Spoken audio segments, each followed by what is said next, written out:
In the last tutorial, which I will link to, I left a challenge at the end. In this tutorial, I want to go through some of the solutions that were presented as a part of that challenge. I think there are some things that can be learned from each solution I'm going to present. Welcome to another tutorial from All Things JavaScript. As always, make sure to click that bell button and subscribe, and remember to check out the discount links to all of my courses in the description. I really appreciate the support. And if you would like, there are other ways to support the channel, which are linked to in the description as well. And if you're collecting script, look for the link in the description to learn and collect. Also, I've done about 200 tutorials, so you can search additional tutorials by going to my website or this YouTube channel homepage. Now, at the end of the last tutorial, I gave the challenge to create a function that will check two arrays for equality. However, this function should deem the arrays equal even if the elements are not in the same order. So the arrays will have these same elements, but they could be in a different order. So a bit more difficult of a problem than we dealt with in the first JavaScript problem for this, where in that situation, the arrays needed to be in the same order as well. Now, the most common solution that was suggested used sort. A number of people gave that as a suggestion. And that's the simplest way, really, to accomplish this. But there are a few other different approaches that didn't use sort that I want to go over as well. And sometimes there's an advantage to not using sort, because sort mutates the array. It changes the original array. And that may be something we want to avoid. But first, let's look at the solution using sort. And this is, like I said, a solution that a number of people suggested. Then we'll look at the other three that I'd like to take a look at. So here's our solution using sort. We're passing in two arrays, and then we simply check the length to see if one is not equal to another. Now, why do we do this first? Why do this if we're just going to sort them anyway and then check them? Well, what can happen is if the lengths are not equal, it can immediately return false. It doesn't have to go through the process of sorting. So the function can respond much faster. Of course, that depends on the length of the arrays, how big they are. But that's one reason for doing this initial check here.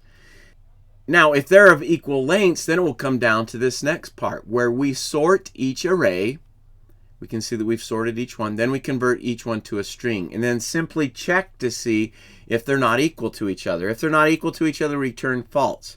So if neither of these return false, then finally we return true. And that indicates that they are equal, even though the values may be in a different order. Now here, these two arrays should not be equal, as we can see. So let's go ahead and look at the console, and yes, we get false for that. Now if we change this to a 3, these now have the same values, but they're in a different order. So we'll save that. Let's see what we get for that. We get true. So that works for us. We don't have an issue with that solution. But like I said, we may want a solution that doesn't mutate the original arrays. In this case, these arrays will be sorted after this function is done. It will change them. So let me comment out this solution. Now we'll look at three other solutions. In addition to not using sort, they also will help teach them different approaches we can use in JavaScript. And we can learn something from those approaches. We can learn about different ways to do things in JavaScript. And I always think that is valuable. So first, we're going to look at a solution from Beiruz. He posted on the channel. His approach is unique by how it uses an object to keep track of the counts of different items in the arrays to determine if they're equal or not. So first off, I'm going to copy in a function. Now this solution is quite long. The first function I'm copying in here is check unique items. And this function is used by a function check arrays by repeated items. So there's two functions involved to do this. to do his solution, and I'll describe each one. Now, with all of these solutions I'm presenting, I've made some modifications. I've cleaned some things up, or if there's something I felt was a better way to do it, I did that as well. And that may simply be a difference in opinions.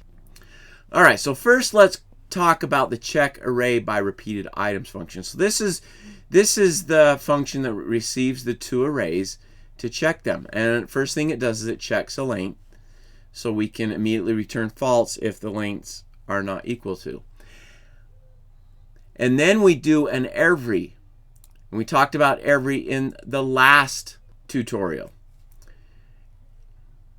And I have another tutorial that introduces every. So if you're not familiar with that, you can check those out. But basically, we're checking every single value in the array, in array 1, and we're checking to see if it's included in array 2. And if every single value is included, they'll all return true, and so the every method will return true at the end. So if that's true, then we'll also check, we have double ampersand. So both of these conditions need to be met, and the other condition we need to meet is check unique items. We pass the array into that function. That's the first function I pasted in up here. So we're going to take a look at that. And if check unique items is true, then we return a true. Otherwise, we return a false. So let's look at check unique items and see what that does. We're passing in the same two arrays that have been passed into this function. We're passing them into check unique items. Now, the purpose of this function is to determine when one array has multiple numbers, like this 3 here and this 3 here, that the other array does as well. That's what it's doing. So if array 1 has 2 3s, then array 2 will need to have 2 3s as well. And that's how it's going to check it. Well, the way it does it is it sets everything up in an object. And this is the data object that is established here. Then it goes through a for loop. It uses array 1, the length of it, for the length of that for loop. It goes through and it does this. It sets item 1 equal to array 1, index 0 is what we're starting with. Obviously, this is a for loop, so it's going to cycle through that. And then item 2 is equal to array 2, the same position. Then we do this. Data object 1, item 1. So here's our data object 1 right here, and that's an object. Inside of that, we create a property, item 1. And what do we set that property to?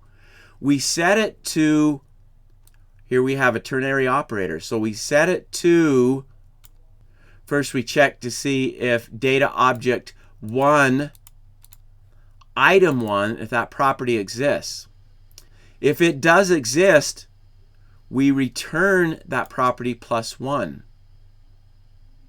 If it doesn't exist, so if this is the first time we've encountered that property, then we set it to 1. So what is that creating for us? What is that setting up? Well, it's going to set up something like this. Let me go ahead and copy this over. Here's some sample data. So in that object 1, that's going to be for the first array, and for every 1, it's going to give a count. For every 2, it's going to give a count. For every 3, it's going to give a count. And see, we have 2 for the 3s. And it'll do the same thing for the second array. So it's setting up these objects that have a count for each element in the array. Then the function simply goes through using a for of loop. It goes through the keys of one of those and checks to see if each key, if the value of each key is equal to the value of the other key, so the other array. So basically it's checking to see if for 1s, if they have the same number, for 2s, if they have the same number, for 3s, if they have the same number, or whatever the element would be in the array. It could be any element in the array. And he's checking to see if those values equal. If not, it returns a false. Otherwise, it returns a true. Okay? So those two functions working together allow us to see if the arrays are equal. So now let's go ahead and test this one. This one here should be false. This one here should be true. And I'll go ahead and comment out. Oh, I did already. Okay. So let's save that.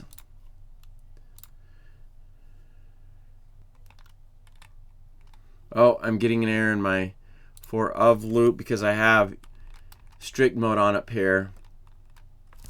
I need to declare that. So that's actually an improvement there. We should really do that when we're doing a for of loop. So save that and we'll check it again. Did I not do console log? I did not. So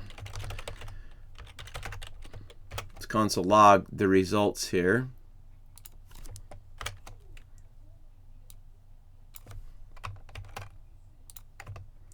There we go. Now we got it logging the results for us.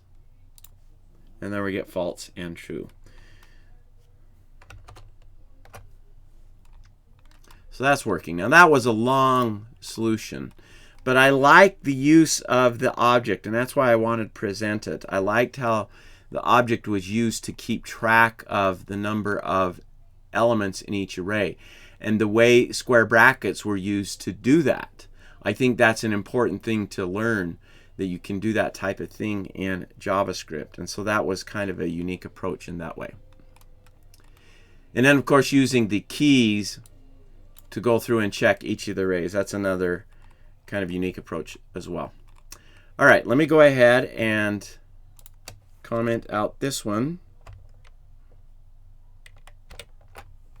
Now we're going to go to another solution. Let me scroll down here a bit. Now this one was presented by Magnus Fulstrom, and I'm going to copy his solution. And his solution uses reduce to come up with everything. And I suspect some may have had a difficult time deciphering how his solution worked. So let me go through that. It's much shorter, and I like that. I love the fact that it uses reduce as well. I like using reduce in unique ways, which this definitely does. So here's the call to the function. Array has same elements. And this one should return false. Now notice what he does inside of the function. He sets up a function inside of a function so that he can call it later on. Down here, get count is where he calls it.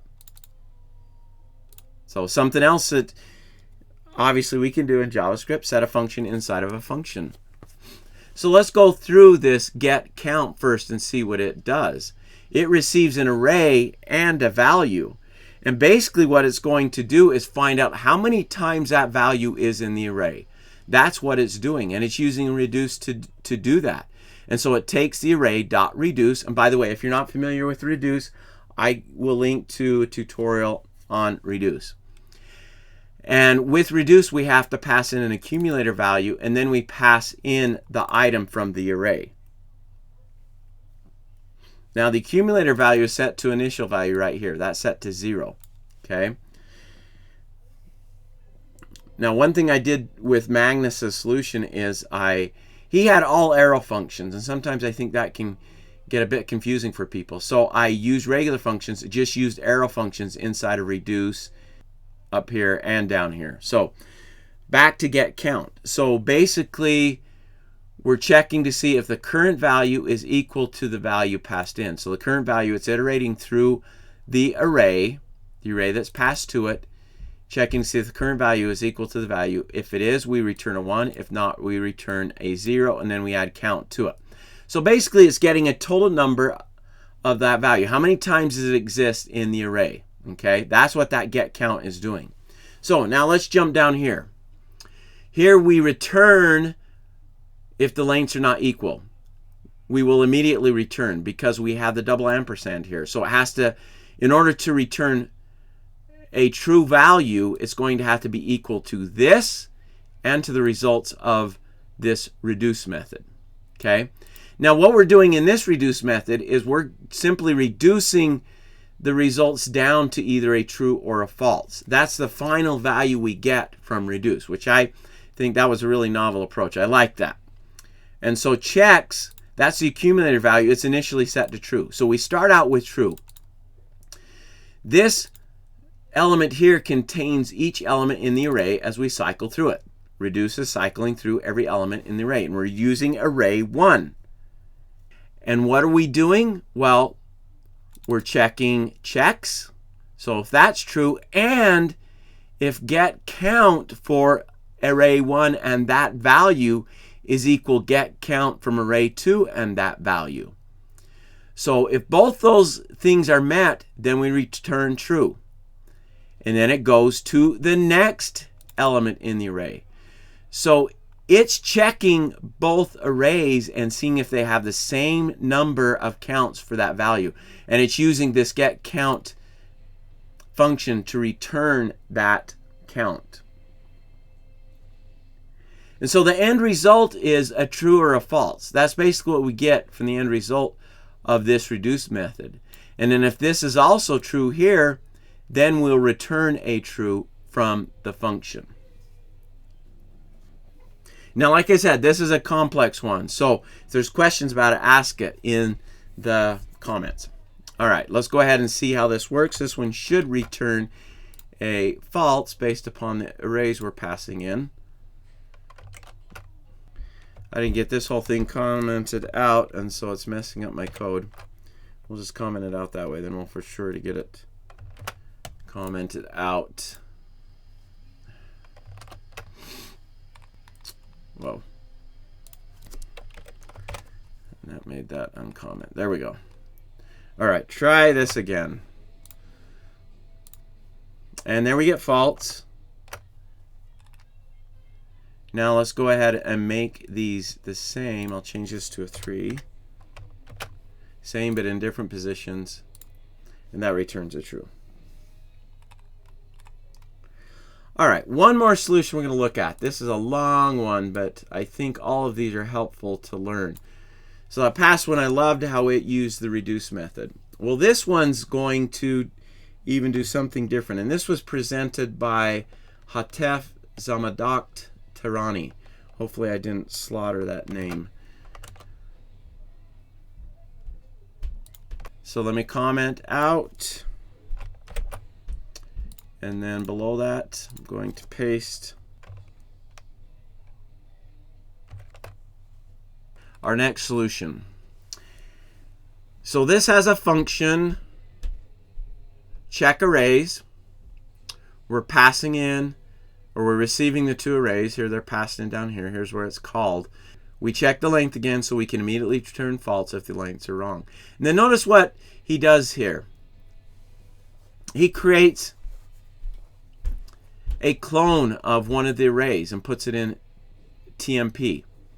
So instead of mutating one of the arrays, which he's going to do some mutating down there, he's going to change that array, he creates a clone of it so it doesn't change the original array. And then we use the every method to go through array 1. And what are we doing with the every method? So we're checking each value that's passed in, and we're doing all of this. So if array 2, our temporary array, includes that value, then we remove it. With the splice method here, that removes that value from the array, from the temp array, and we return true. Remember, the way every works, if every single value returns true, then it will return true. And so we do two things. We remove the element, and then we return true. And then it goes to the next element in the array. It checks to see if it's included.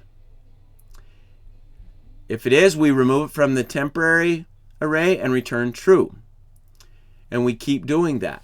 So the way he's determined to check to see if they have the same elements but in a different order is he creates a temporary array and he simply uses includes to check to see if the value's there, then he removes it. So that way we don't check that value more than once. We're removing it from the array so we don't check it more than once. and allows us to get an accurate check on both of those arrays. All right, so this one here should return false as well. So if I save that,